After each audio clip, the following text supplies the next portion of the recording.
Maddie Gullickson, national champion. Wayzata for the first time since 2013 at Glendoveer Golf Course in a battle all the way with you and Niwat, Yep. phenomenal field.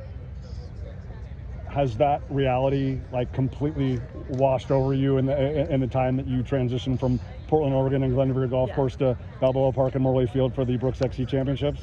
Honestly, I don't think it ever will. It was such a surreal moment to be able to do that with my team, and it was really cool because we've been working towards that goal since the beginning of the summer. And honestly, since like every single year that I've ran for Wayzata cross country, the end goal has always been NXN, and to finally be able to be a national champion with my teammates has been super fun.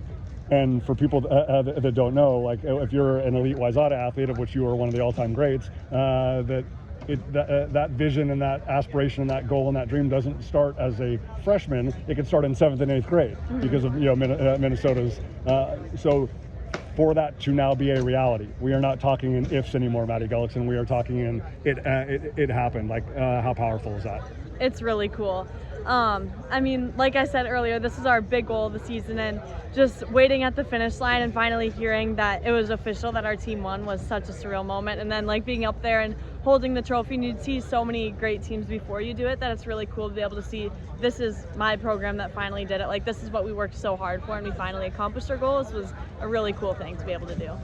Was there leading up to, because the for people that don't know, like the Wayzata community is so tight knit, and and there's so much love and so much support. Yeah. Either in the lead up or since then, have there been any communication from any of the women from 2013? Not too much. I mean, our old coach, who like a lot of us are still in contact with, had heard from the 2013 team, so we knew that they were tuning in and watching us. It's hard because we don't really have each other's phone numbers and stuff, but we knew that they were definitely out there cheering for us, and they texted some of us after the race and were like, congrats, like welcome to the national champion club. And yeah.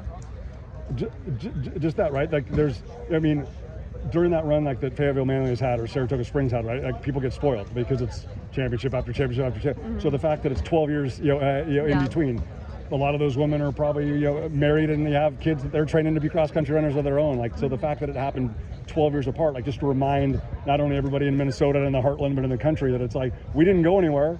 How awesome is that? It was really cool. I think it's pretty rare for a team from Minnesota to win, or a team from Heartland. Like normally your teams from altitude or from California are going to be your national champion, so it was really cool to prove what Minnesota had in store for NXN, and just to show that like the Heartland is a really strong region and has really good teams coming out of it, and being able to show Wayzata's depth and the depth of Minnesota is really cool.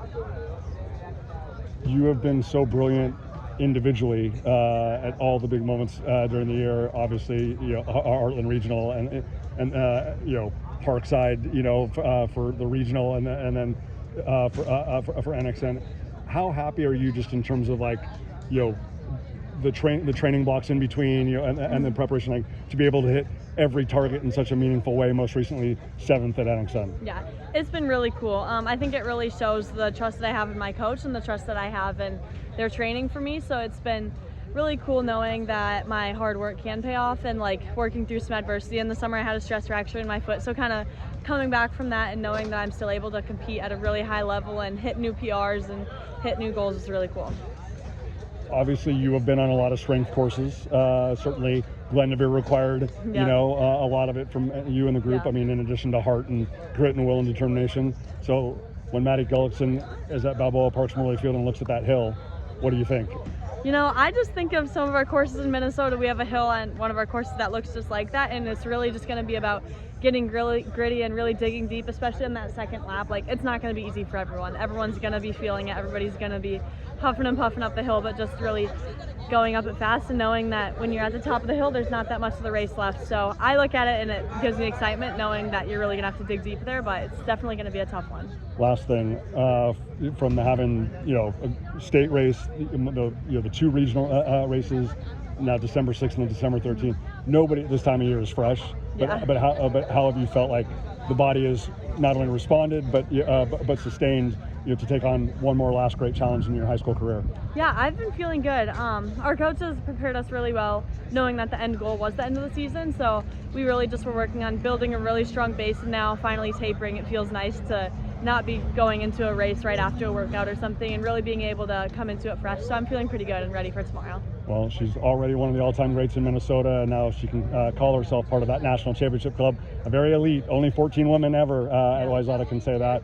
Maddie, congratulations, and best of luck at Brooks XC. Thank you.